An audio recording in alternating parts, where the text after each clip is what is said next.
Hello, everyone, and welcome to this RTS Futures event, Deep Dive Writing for Soap. My name's Patrick, and I'm a series producer at Lifted Entertainment, and I've just finished on the British Soap Awards, which gave me such a fascinating view into the world of soaps. And I know today I'm going to learn even more about a genre that I've admired for all of my life. Now, soaps remain the biggest storytellers on British television. They've shaped our culture, sparked national conversations, and brought us some of the most iconic characters in TV history. But behind every explosive reveal, every whispered secret in the Rovers, and every doorstep showdown is a team of writers, storyliners, and producers keeping the whole engine running. With a big cast, a relentless production schedule, and a format that literally never stops, keeping us hooked week after week is no easy feat. So, how do they do it? Today, we're pulling back the curtain on Coronation Street to find out what it really takes to write for one of the most enduring and beloved shows on TV. This session is broken down into 4 parts. First, we'll find out how our panel of writers got to where they are. Then we'll hear about how the show's stories actually take shape. Next, we'll discover how the writers actually set about putting pen to paper on their own individual episodes, before finally we'll finish with their golden nuggets of advice. So, whether you're an aspiring writer, a lifelong soap fan, or just curious about how it all comes together, we hope today's session inspires you to pick up your pen and start, or indeed continue, writing. And as we go, if you have any questions, then use the Q&A section on your Zoom, and I'll try and ask for them. I'll ask them for you near the end of the session. So let's get going and just look at this extraordinary panel we have. Would you believe one of this lot used to be a trapeze artist? Another was a superfan dad with a jokey Twitter account. One was a naughty child at school obsessed with drum and bass. And another has had tea with the Dalai Lama. And yet, here they are working on the biggest soap on British television. So let us find out, who are you and how did you get here, please? So this little intro, I just want you to tell us who you are, where you're from, and how long you have been writing for Coronation Street, please. And can I start with Joe? Yeah, hi, I'm Joe Parkinson. I've been writing for Coronation Street for just over a year, but I was story producer and story editor for 5 years. Okay, and how many episodes would you have story edited and story produced? I've done over 1,700 episodes, story produced, story edited, and I've written 8. Right, wow, that's fabulous. What a career. Just before we move on, give us one of your favourite lines from Coronation Street, please, over the years. Bet Lynch saying, "That's not a smile, Betty, it's the lid on a scream." It's a fantastic line, isn't it? Go on, Debbie, please introduce yourself. Hello, I'm Debbie Oates. I've been writing on Coronation Street for over 20 years. I started off in theatre, but ended up in telly. I'm the ex-trapeze artist. That was me. That's one down on the bingo list. I've written nearly 300 episodes now. And what was the other question? What's one of your favourite lines, Debbie? Well, the one I picked, a Bet Lynch line again, which was when she met a younger barmaid and said, "I've got tights older than you, love." Did you do that line that when Becky left Coronation Street, a line I love, which is regrets are for people what stop on the ground, we're heading for the stars. Was that one of yours? Yeah, that's one of my favourite. Okay, thank you very much, Debbie. We'll find out a little bit more about how you got here there in a second. David, over to you, please. Hello, I'm David Judge. I'm the naughty boy from school listening to drum and bass music. I'm from Manchester. I've been writing on Corrie for around 3 years, although officially at the table as an official writer as of the last 6 months. My favourite line is an Evelyn banger, and it's to Tyrone. Some of us are an open book, some of us are a closed book, and you're more of a colouring book. Love it. Thank you very much, David. Lovely to have you here. And finally, Alison, Please introduce yourself. Hi, I'm Alison Hunt. I'm a script editor. I've been working on Coronation Street for 13 years, and before this, I used to be a journalist with the BBC. Oh, thank you. And now I know you've been racking your brain since I asked this question at the last minute, just before we came on. Give us one of your favourite lines, please. There's too many, but mine's probably a Blanche one as well, talking to Deirdre, and she said, "Good looks are a curse. You and Kenneth should count yourselves lucky." This is why we love Corrie so much. Just fantastic writing. Right. I want to just explore in a bit more depth your individual journeys, if that's okay. And I know you've given us a little bit of that just then, but in a few minutes each, I think when we meet people who are trying to break into TV, they always want to know about our journey and how we got into it. And I think it's always fascinating to hear all the completely different routes that everyone have taken to get where they are. So can you expand a little bit more on your route, please, Debbie? How did you become a writer for Corrie? Yeah, I was an actor first, like many writers, and I started writing in order to do acting work. So I wrote a theatre show for a friend and me, and we took it up to the Edinburgh Fringe, played to about 2.5 people. But one of those 2.5 people also worked at an agency, and so I ended up managing to get a writing agent through that. So I did both jobs for a while, still in theatre, then I did some radio, and then at some point I decided to drop the acting and focus on writing. So I had a good agent and just started doing theatre, then radio, and then I got a trial on Brookside, and that was my first telly job. I did 9 episodes of that, and then back into the wilderness, and then I got Corrie after that. And you've done some big shows, Debbie, haven't you? You wrote on Cold Feet. Go on, give us a few of your credits.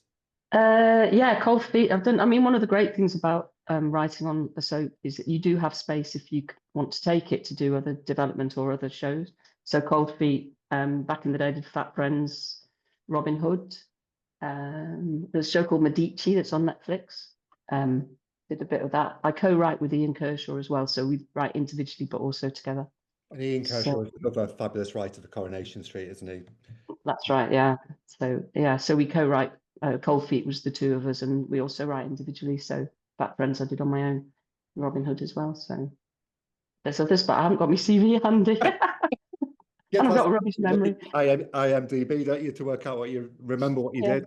Part of the reason I'm a writer is because I can't remember anything, and you get a second go at writing. You can get a second draft. So.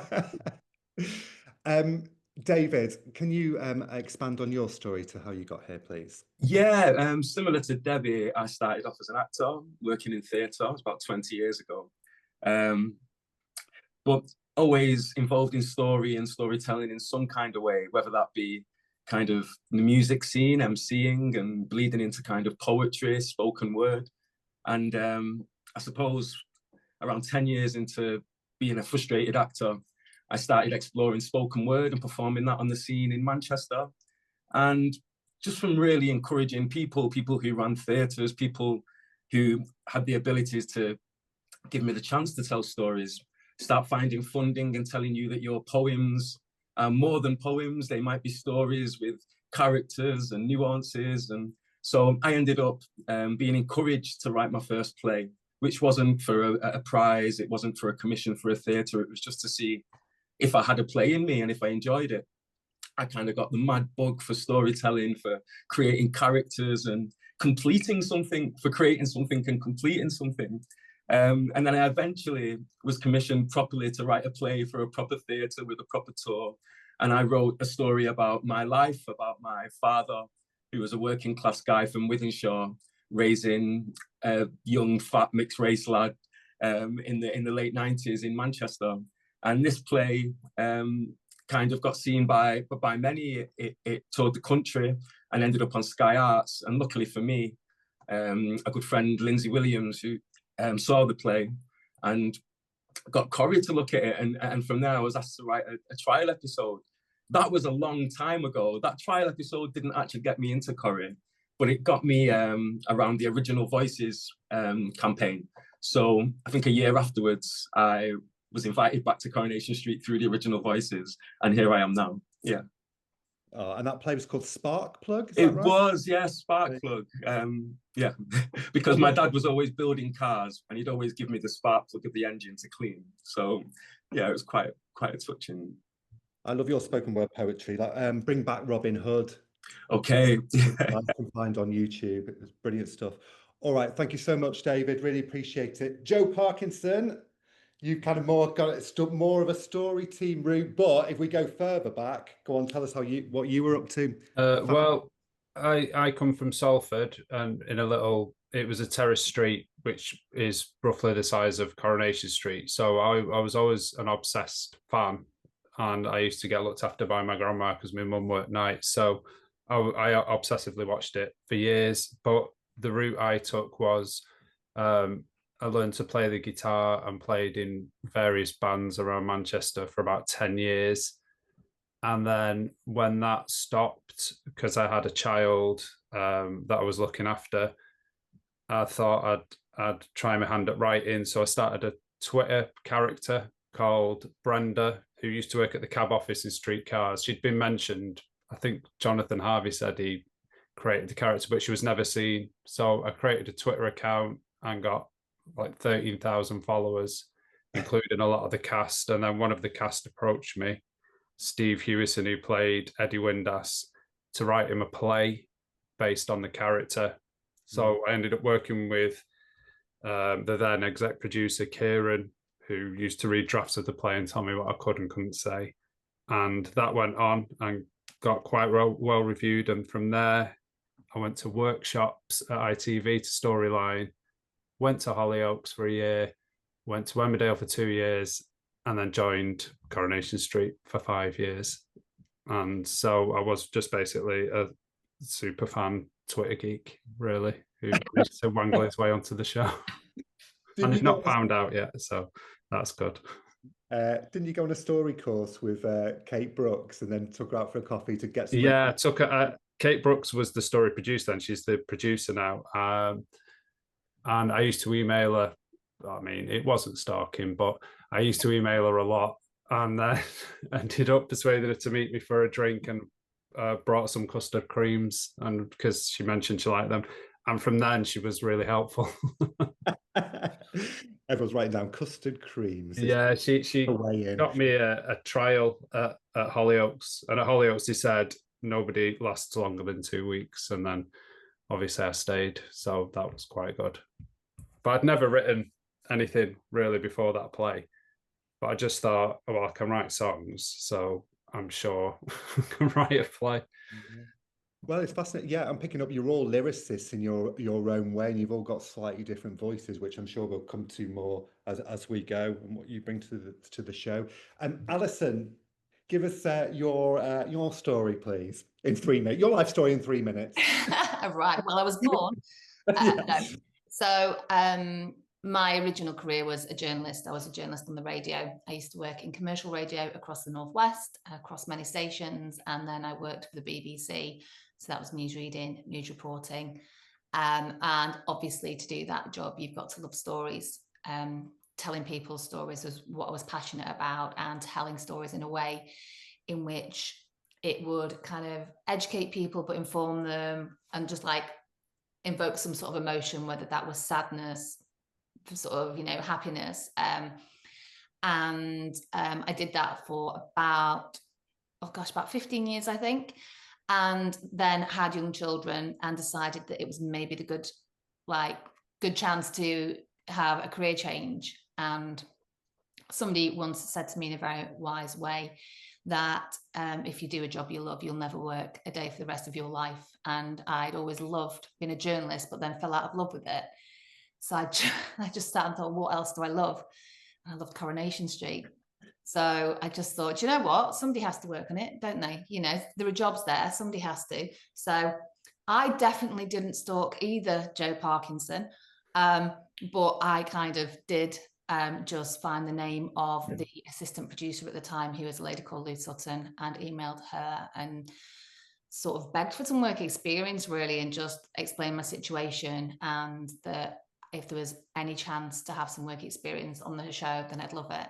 And they contacted me and said, did I fancy covering for the researcher who was going to be off for 2 weeks? And it was terrifying but amazing. And yeah, sort of still can't believe that I kind of do my dream job. So for me, it was all about, although I don't write stories, it's all about helping stories to be told. So I guess as a journalist, you know, it's somebody else's story and you're helping craft that in a way that you can send it out to an audience. And that is what I do as a script editor. I work with the stories that the producers and the writers have and help them craft it and refine it into a way that we can broadcast it and get that story across in the best possible way. Oh, we've met our panel. We've heard how they got here. Let's move on to part 2 of our session, which we've called Story, Story, Story. Alison, just sticking with you for a second, can you just give us an overview, please, of how many episodes of Coronation Street you guys are making every year, just so we kind of get the big picture? A lot. And I think this is important for people to realize, you know, if you watch sort of something on Netflix where it's a box set and there's 6 episodes and it's amazing. So sort of imagine, you know, people have crafted 6 episodes of an absolutely fantastic story that has a start and a finish. We craft 305 episodes every year. That's 6 episodes a week, 305 episodes a year. We have 80 characters that we have to try and find stories for. And although all those characters aren't on screen at any one time, you know, if they've been off screen for a certain amount of time, then they need a story for why they're off screen. So there's an awful lot of stories that need to be found and an awful lot of TV that is made. And you guys talk about episodes as half-hour episodes, don't you? Is that right? And I know there are an hour in the schedule at the moment, but each kind of one is written as a half-hour. Is that right? That's right. Yes. Yeah. Okay, so that's why we're talking 6 episodes a week. All right. Now, what I didn't quite realise, but I've discovered, is that the writers are so integral to creating those stories. I thought you've just given an episode to write, etc., and off you went on your own and did it, but not at all. It's a hugely collaborative process, and the main body of work or the inspiration or the stories are generated at this thing called Story Conference, which is, hopefully I've got this right. You guys will probably tell me I've got the maths wrong here, but I want to come to Joe to describe what Story Conference is to a layman, to someone who doesn't really know. What is Story Conference? What is its purpose, please? Well, so basically, it's a writer's room. It's every 4 weeks, and every 12 weeks you get long-term conference. So Story Conference involves all the team. So that's the writers, the storyliners, and basically anyone in editorial is encouraged to pitch, and you pitch ideas for stories to play out across 4 weeks of episodes. And every 12 weeks is long term, and that can be stories from 6 months to a year to 2 years, and they're those really big long running stories like Paul's MND or Coercive Control of Yasmin by Jeff. At the moment we're doing Christmas. I think the conference we've just done was the Christmas conference, so that shows up how ahead we are. 6 months, about 6 months ahead, is that correct? Yeah. So yeah, everyone pitches ideas, and they get discussed and knocked about the table, and then they go to the story office, and the story team then break them down into narratives to be told over a series of episodes, and then they get commissioned. So basically, yeah, Story Conference is a big collaborative effort led by the producer and the assistant producer. And so you and Debbie perhaps have been doing it for a longer period of time. Yeah. You, Joe, in a different job to begin with, and now as a writer. Dave, yeah. What you're newer to it. Well, not, you know, a couple of years, whatever. What was your perception coming into Story Conference, and what was it actually like? Yeah, it was frightening and intimidating. First day coming in and kind of scrabbling for a seat next to a familiar face. But yeah, I think by the end of that first conference, I must have made 2 or 3 contributions, whether they were good or not. I know I went home and kind of had this feeling of being proud of myself for speaking up, and then kind of hating yourself in case you said the wrong thing. But each time you go back to a conference, you're encouraged to speak more and more and to contribute more and more. So for me, it was quite an eye-opener as to the scale of experience that was around the table. how there was some writers who had sat there for the process of 3 different producers, and yeah, the intimidation that you only put on yourself, really, as to whether I can speak up or not, but actually the allowance and the freedom, it was actually quite a pleasurable experience by the end of it all, from something that was quite daunting. Yeah. Debbie, you said you've been doing it for over 20 years. Where did ideas come from? Where are you generating these story ideas from? Because surely you've heard every idea in the book, haven't you, Debbie? What makes, where are you getting your stories from today? I think stories always come from character. And yes, every story has been told, but it's never been told with that character or that family or that combination of characters. So people handle debt or grief or illness or conflict or, all these things. Everyone, although the stories might be universal, they're always individual. And that's why you never get bored of it. I mean, I remember, the number of affairs that get pitched, and then you'll go, ooh, because we're a show behind the net curtains, so you think, oh, how that character might feel or behave or react.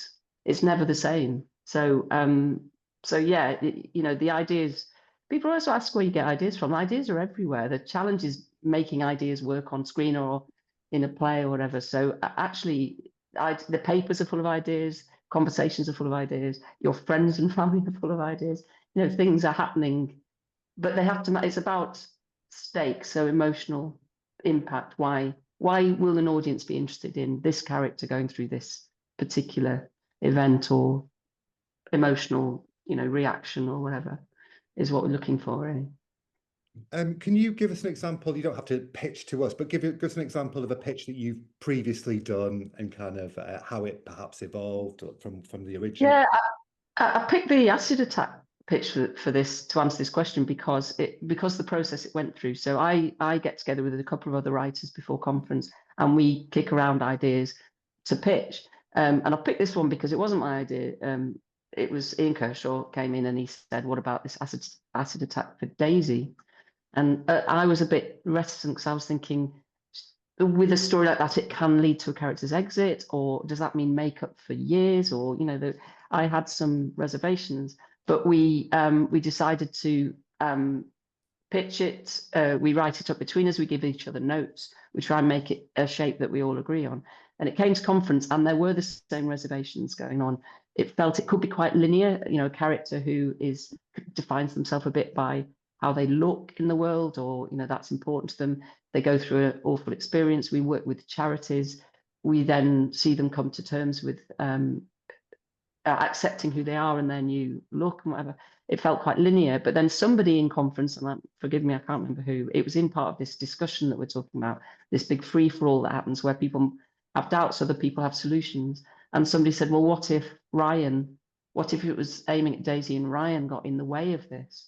And as a character who they've had a previous relationship, but she's engaged to someone else, this bonding experience, her seeing him through this, he's a character who defines themselves as a good-looking character as well. So all the same stakes are there, but suddenly there was this whole other dimension in terms of their relationships and blame and grief and attraction and things. So it became a much deeper story thanks to the process of conference. So I think it was quite a useful example, maybe.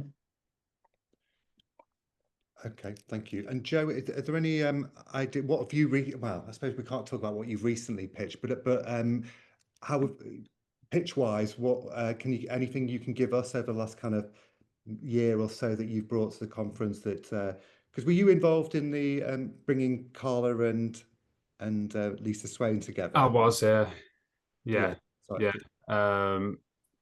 And I also, on the back of the bullying storyline for Liam, I pitched a knife crime story as well to go along with that, which we put off for a long time, didn't we, Debbie? If you remember, it was I pitched it with another writer, and it just never seemed like the right moment. Originally, it was I think Liam stabbing Dylan, and we didn't want to do that with either character at the time, and then it became Mason. So that was another thing that we sort of refined over months with Story Conference until it became what you saw on screen. So it in a way, it feels a little bit removed from you because of what you pitched it ages ago, and it's changed so much. But sometimes it just, the fact that it sparks a discussion, I think, is what makes conference so good. You can say anything, like David says, you know, if you're not intimidated by it, and it can just spark a change or a discussion that then makes it onto screen. But yeah, I did pitch Carla and Lisa with another storyliner called Holly at the time. So yeah, I was glad when that made it to screen. Well, yeah, I mean, at the soap, so you were at the Soap Awards, Joe, weren't you? The reaction those clips got, so it was like the Beatles were there, the screaming from the fans. I know, it was hugely crazy. popular relationship, that one. Alison, I'm fascinated. You see these guys pitch. What level of admiration for these guys for generating stories and the energy and the pitches? I have admiration for every one of them for different reasons. No, I couldn't do it. I mean, we spoke last week, didn't we, Patrick? And you sort of said to me about being a writer, and I was like, no, I work well with someone else's story. I can help them craft it. I have pitched maybe 2 or 3 times in the time that I've been on the show. And that's when I've always worked with another writer, and it's always been when there's a story that I've wanted to tell and I felt passionate about. But my goodness, it is a skill, and I think it's such a very different skill to writing a script, sort of being able to pitch a story. And what these guys do brilliantly is, I love conference, and I have always loved it, because if you love hearing stories and you love reading books or watching plays or watching TV, it's the most magical place to be, because they are all so talented, and the way they write them, you know, Debbie very succinctly mentioned like the acid attack pitch, and I can tell you when that pitch or when Joe's pitch is read out, it is crafted, it is a story. You hear people gasping, you hear people laughing, you hear people, oh, the reaction, it's incredible. And you've got 3 days full of this, and they have to do it every single month. You know, they have to come up with a minimum of 1 pitch every month. And what I think is incredible, and I'm not taking anything away from people who sort of like write a play or write their own show, but what our writers are confined by is the fact that our characters all have a history. They're all well developed. So they can't, you know, unless they're introducing a new character, they're very much confined by, with some people, you know, 60 years of history. They're so well crafted that I think it must be even more difficult to try and tell a story in the way that you want to, when you kind of have so many constraints upon you. So my admiration, every single conference, and I say this frequently to the writers, I hope that I don't know how you do it, and complete admiration, but conference is such an amazing place to be. And like I say, the way that they actually write the stories in such an entertaining way, the pitches, and it's where they pull them from. Some of them are absolutely crazy. You do go, where did that come from? It's amazing. So it's a very specific mindset, I think. It's amazing. You guys care about your characters, and I think that shines through. I want to ask you, we've got a question come in. Are there any stories you've seen in Corrie or any other soaps that you wish you would come up with? Can anyone answer that question? David, have you watched Hollyoaks and thought, oh my God, I wish I'd done that story or whatever? I only watched Coronation Street. I'm loyal. The right answer. Can I say there is a situation that I think we'll all admit we find ourselves in quite a lot, which is because all the soaps write so far ahead. Sometimes we'll be in conference and a story's pitched, and then we will get told, can't do that, Emmerdale's doing it. Oh, you can't do that, EastEnders is good. We've heard on the grapevine EastEnders is doing it, and you just think, and obviously Debbie and Joe remember kind of having been there a bit longer. We've had some really great stories that we've all been really passionate about, and we've mapped them out and we've planned them out, and it's going to be a big arc, and then you get, or you at the point where we've all agreed and we've spent several conferences talking about them, and then it comes on air on Hollyoaks and you're like, no. And we're already like halfway through planning this amazing storyline. I think one thing that's great about it, though, is that if somebody pitches a brilliant idea, you never think, or I've never thought, oh, I wish I'd pitched that. I might admire the person who pitched it, but I'm thinking, oh, I hope I get a piece of that.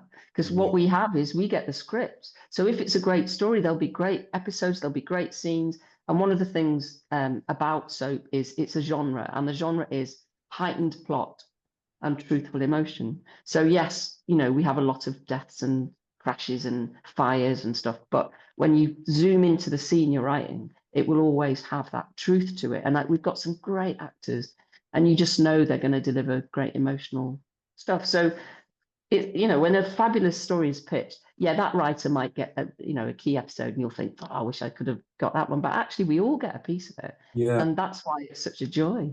And you're pleased for kind of whoever's pitched it. There's, it doesn't feel like there's ever any sort of, oh, I wish that would have been me, because if you want to contribute to it, you can open your mouth and contribute, and that's what's so good about conference.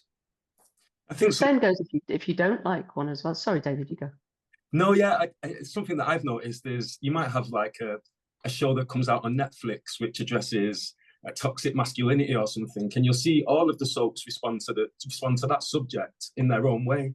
And like you said earlier, Debbie, if everything's character based, then EastEnders and Coronation Street can't tell that story the same way, because we're telling it through our characters, that version of that toxic masculinity, and where that ends up. And I think I've seen that more over the soaps in the past few years, where you have kind of an umbrella topic which is told at the same time through a couple of different soaps, but not necessarily kind of the same story, if that makes any sense.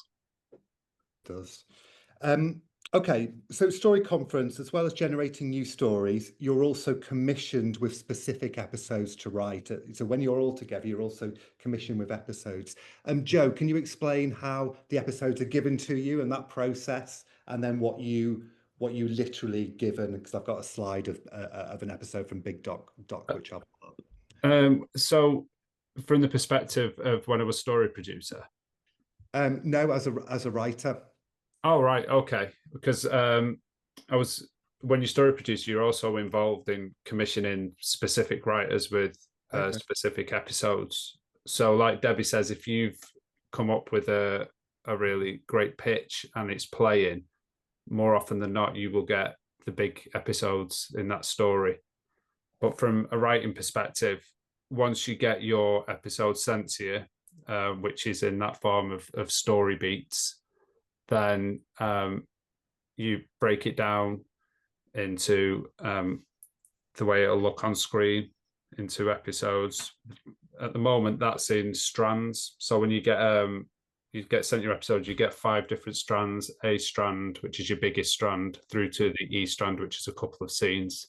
Yeah. And so you take that, break it down into where you see each scene going, and put any notes on it or any issues you might have with it, and then you send it back, and then you go to commissioning, where all the writers can get together with the producer and discuss all their episodes and any changes to the story they want to make.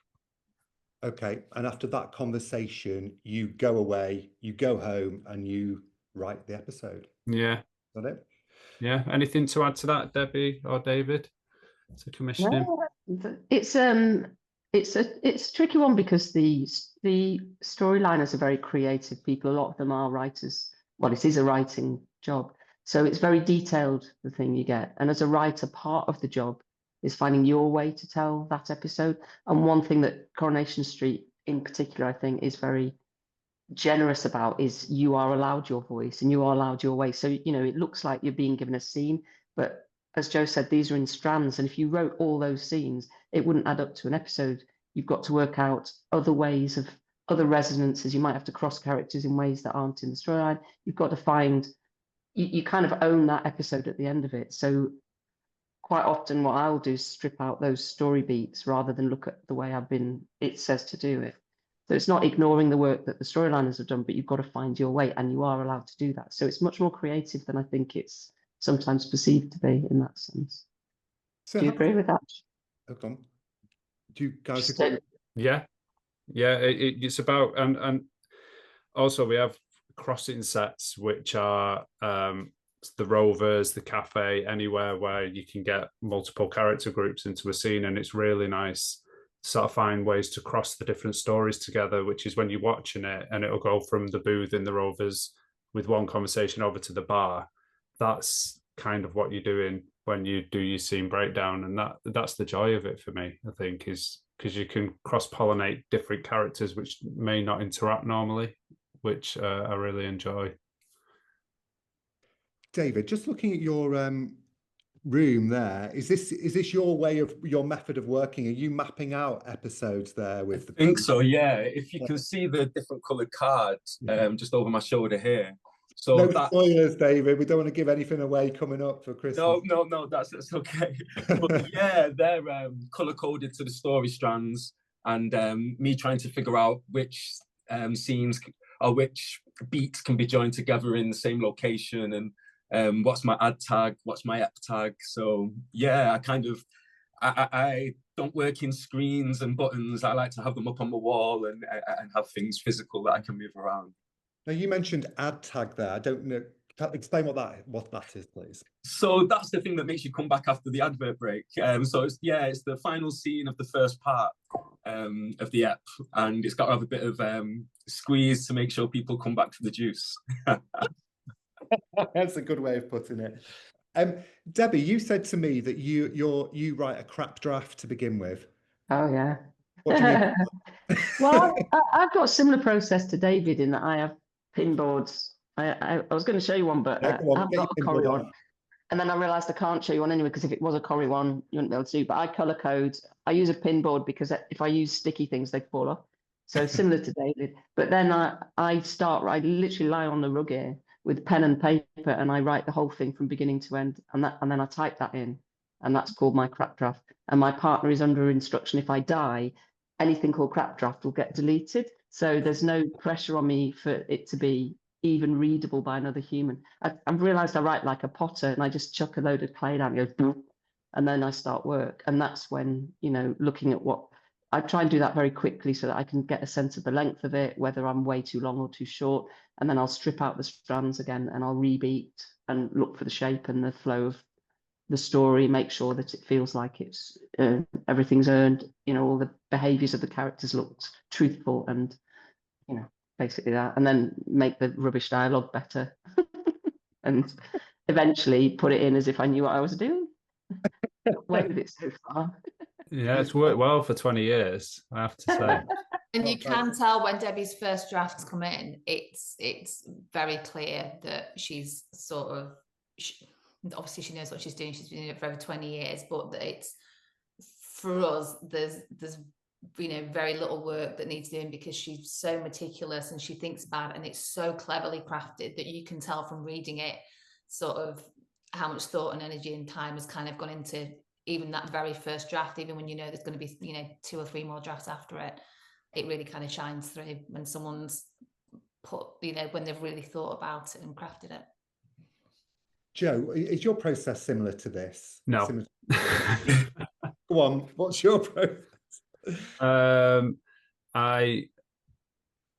Basically I just have conversations with myself, wandering around, and then when I've made myself laugh or cry, no, never cry, I'm only joking, then I'll go back and bang it out on the keyboard, really, and then I do more fiddling about with it afterwards before I put the first draft in. So yeah, it's more about just talking as the characters would talk, occasionally out loud, mostly in my head, and then getting it down. Because the structure I did, when you're story producer, you've got your eye over every single episode that goes out, and you have to edit it, and then you have to edit it again. So I enjoy not having to do that in the first instance, and then to be able to do it later on. So it's more dialogue for me, and then look at ways I can cross it and stuff afterwards. What when you're writing an episode, Joe, what are the biggest challenges for you?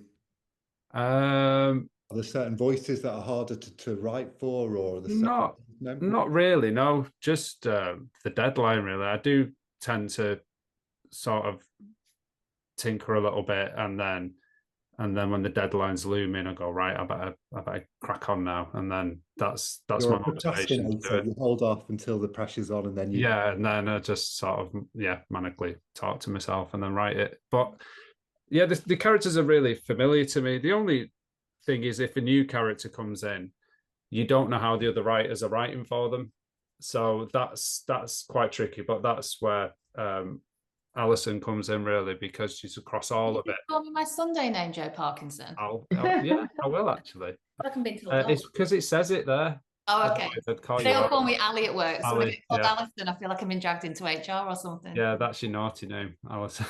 Ali, so you come after first draft, don't you? So is that right? The writers do a first draft, and then Alison, you're handed it, and you become the conduit between the producer and the writers. Is that right? Between the producer and the writers, but also between all the other writers. So if you think we're, churning out so many scripts, and the writers only know what they've written in their script, and a lot of the time they may get big doc, so they know what has been storylined, but that may have changed as well. So because I'm across all the scripts, I'll let these guys know what the continuity is and how they may have written what was in their story beat, but the earlier part of that story may have changed. So I have to let them know, oh, well, that person's not doing this now, or we've changed it slightly, or that cast member's actually gone off sick, so we're replacing it with this cast member. And also, like Joe said, I think the difficulty is when you get a new character, nobody knows who they are, nobody knows what their voice is. And that's something that we have to refine through the first few times that person appears. And a lot of the time what we will do is because people are writing their scripts at the same time, so you may have 8 different writers or more all writing the same character for the first time. And a lot of the time we read it, and more often than not, you'll get 1 or 2 people that kind of nail it, and you go, oh, that sounds right. And the producer will say, yeah, that sounds like the right voice. So sometimes we just sort of we can give a brief note of, oh, they're a bit more chipper, or, they're very sarcastic, or they're quite witty, but sometimes what we can do is just forward examples of dialogue and scenes along and say, this is an example of how we think we're going to play this character. And so the writers get a better steer on, because a lot of the time we don't know how that character is going to sound until we see it on paper. And then I think when you're in a first draft meeting, everyone goes, oh yeah, that's how we imagine them to be. So you just kind of feed it back to everybody else. Brody was like that, wasn't he? Brody took a long a work in progress, wasn't he? He was, because I think the problem we'd had there from our point of view, as like script editors and producers, is that he was a young Ronan, and we've had a lot of those recently. We've had Dylan, we've had Mason, and even more than that. And so we and everybody else, he kind of felt like he was being a bit too generic, and it took a long time, I think, for us to work out what made him different. And particularly if we know we want to feel a certain way about that character, so looking ahead to what that story holds, if you don't want to hate a character, you want to make sure you love them, but they've got an edge. And it was making sure that Brody didn't just sound like a carbon copy of Mason, who we just lost, because it could have very easily have been that way. But the writers did a great job in taking the steer that we gave them with just very little notes about the way he would speak, or the quips he would make, or the way he would react to a certain situation. I think, wasn't it me and you, Joe, we had an edit on where I said, and you messaged me saying, I'm going to have him talking to a bird on the street. I said, did I say he's got a kind heart? He's a good guy, he's got a kind heart, and he's very caring. He said, I'm going to write a scene where he's talking to a bird. And I was like, Joe, are you being facetious? But it is those kind of conversations where it can be such a small characteristic, but it will make all the difference when it comes across in dialogue and on screen to how the audience receive that character and how they feel about them emotionally. Fantastic, thank you. I just want to backtrack a little bit to Joe, because you were talking about timelines and deadlines. How long do you have to write this first draft of an episode? It depends where in the block of storylines you commissioned. If you're in the first half of the block, you get around 2 weeks to do your first draft. And if you're in the second half of the block, you get a lucky 4 weeks. And that's why they all want to be in, everyone wants to be in that the second half of the block. You get that extra time. Because in that 2 weeks, conference happens as well. So, but you've Yeah. done your breakdown, so it can be quite tight, especially if you might write more than one in that block. It can be quite tight, but we need pressure. Yeah, exactly. That is true, because when you're in the second half of the block, you can sort of go, yeah, I've got loads of time, and then it hits you, doesn't it? And you're like, you've got conference and you've got big doc to read, and so yeah, you have less time than you think, really. You guys are doing a lot, aren't you? Is what I'm learning. I want to just before we move on to some advice, where do you get your ideas for dialogue from?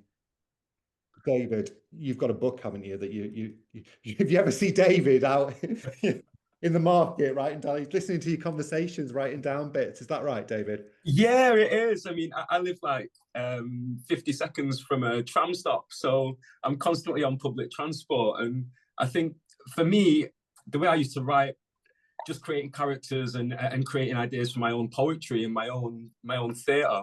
I used to forage quite a lot of my ideas in these kind of situations and environments. Unfortunately, it doesn't kind of translate the same way when trying to find pitches and stuff for Corrie, because like we say, we already have existing characters.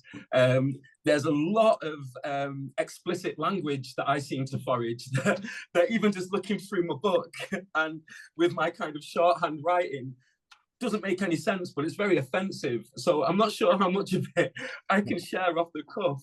But for example, I think like life's a sponge, and like Deb was saying earlier, we get our ideas and our triggers into things everywhere. And I literally went to the shop. I live in Wythenshawe. It's a very working class kind of community driven area. And I went to the shop, which was closed this morning. And one of my neighbours was very eager to tell me why it was closed, because one of the community, a well-known kind of idiot criminal, had tried to rob the place with a fake kind of plastic weapon. And the shop owner knew who it was. Like, I think his name was Danny. He said, "Danny, we know it's you." And he said, "No, it's not me," in a funny voice. That's how he replied. And you kind of go, oh my God. And then the funny part, the second follow-up to that was, he's only just come out of prison because he blackmailed his neighbour for having an affair. And you kind of go, let me go home so I can put that on my board, in my book, like that. And hopefully somewhere down the line, you might see a remnants of this, either in my plays or on the screen. But that's kind of how, what interests me. I'm a bit like a magpie going around finding these things. Yeah. And Joe, your dialogue comes from kind of family, is that right? Yeah, just growing up in Salford, really. I like all the old phrases and terminologies. So yeah, just my mum and her friends. If this is viewed by them, I apologise, because they won't like me to say that. But yeah, it is. It's just that sort of. I had a lot of strong women in my life. She had friends, and I've got a lot of aunties, and of course my grandma, my late grandma. So they were all quite powerful women, really. So just a lot of their turns of phrase and things like that have just stuck with me. So I like to use a lot of that. All right, thank you. I think if you guys are happy, can we just go to part 4 and hear some advice from you, and then I'll kind of look at the questions as well and just try and get a couple of questions in before we finish. If we've got some aspiring writers watching us now, what would you say to them about trying to get into the industry or trying to get their work out there? Can I start with you, Debbie? What are your tokens of advice for these guys? Yeah, kind of a few simple things really for me. Prioritizing writing, making time for it, however busy you are. I think writers, it sounds really obvious, but writers are people who write, and sometimes you find that people don't have time for it, and they are wanting to be writers rather than actually getting down and writing. So the first thing I'd say, you've got to finish things, and that's much harder than people give you credit for, because if you finish things, you can send them, you can get advice, you can develop, you can move on. And also you need to have a script that is of you, the sort of thing you like to do. If you're funny, make it funny. If it's emotional, show your range. It's like an audition piece called a spec script. Every writer needs this. Otherwise, nobody knows what you can do. And the other thing I'd say is don't wait for confidence, because it may never show up. You know, you just got to do it anyway. And that's really important, because you meet a lot of writers who, you know, are too shy to show stuff. And you just got to do it and take the pain when people say it's rubbish. Yeah, well, you talk about kind of your voice, having a voice and putting that out there. And I think what I kind of understood from you guys is there's a lot of brilliant but varied voices in that writer's room. And when you smash them all together, the collaboration can be extraordinary, can't it? So it's about having a voice and putting yourself about and confidence. Yeah, people kind of think that, you know, because we do trials and that. Sometimes I've met writers who want to write Corrie, so they write an episode of Corrie unsolicited, but Corrie wants your voice, not an imitation of Corrie. So actually, you know, you need to write a script that really represents, and people talk about voice, it's really hard to know. I don't know what my voice is. I know what it isn't. So I'll see things and go, oh, I'd never write something that bleak, or I'd never write those sort of characters, or I'd never do that ending that's so miserable. There's always hope, you know, in the way I like to write. So you need to write what you want to put in the world, and then Corrie will want to integrate that into Corrie.